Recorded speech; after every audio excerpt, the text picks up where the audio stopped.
मी रोहित दादाला विनंती करतो की तुमचे जेवढे आमदार असतील, तुमचे जेवढे खासदार असतील, तुम्ही या ठिकाणी एमपीएससीचा जीआर फाटला तर दुखायला म्हशीचं इंजेक्शन वघारीला नको.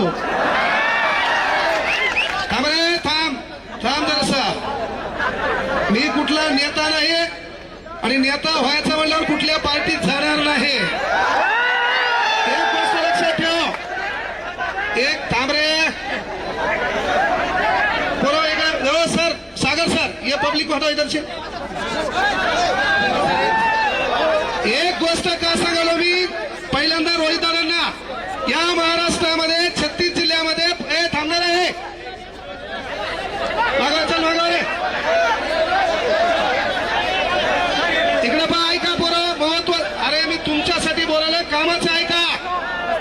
या ठिकाणी आपण आंदोलन केलं, या ठिकाणी रोहित दादा सोबत दिसलो, या ठिकाणी काँग्रेसचे लोक भेटले. तेव्हा काही जण बांडगुळ आहेत जे लोकांच्या घरातल्या काकाला जाऊन पप्पा म्हणतात, त्या भाड खाऊन सांगायचं की तुम्ही काय करसाल, माझ्यावर कमेंट करसाल किंवा प्रशासकीय अधिकारी माझ्याकडे दाखवसाल तर माझ्याकडे एक फॉर्च्युनर आहे, बायकोच्या नावावर थार आहे, अर्धा एकर शेती माझ्या नावावर आहे, बायकोला एक पंच घेऊन दिलेली आहे, मग क्लास चालतोय, जीएसटी नंबर 1 आहे, कोणता केळं मग गावाकडे करू शकतो. दुसरी गोष्ट सर्वात महत्वाची, विद्यार्थ्याच्या वतीनं आम्ही रोहित दादांना आणि जे विरोधी पार्टी आहेत त्यांना, 36 जिल्ह्यामध्ये तुमचे आमदार आहेत. अरे महाराष्ट्रातला गोरगरिबाचा पोरगा पोलीस भरतीला जाते तेव्हा त्याला राहण्या खाण्याची व्यवस्था नसती, तेव्हा आज तुम्ही या ठिकाणी ऐलान करा, महाराष्ट्रातल्या कुठल्याही जिल्ह्यात ह्या पोलीस भरतीचा पोरगा आला त्याचं राहणं खाणं तुम्ही करसाल. कोणता मायकाला तुमचं वाकडं करू शकत नाही, काही शब्द इथून द्यालो.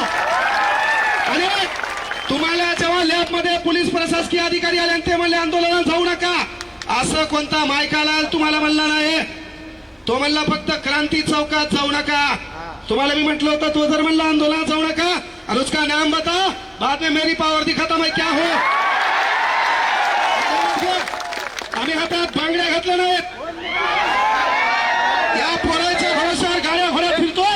आमचं काम आहे त्या पोरांवर अडचण झाली तर भाऊ यांना त्यांना पुढे झक मारता आली पाहिजे. आणि म्हणून आधी तळमळ आहे.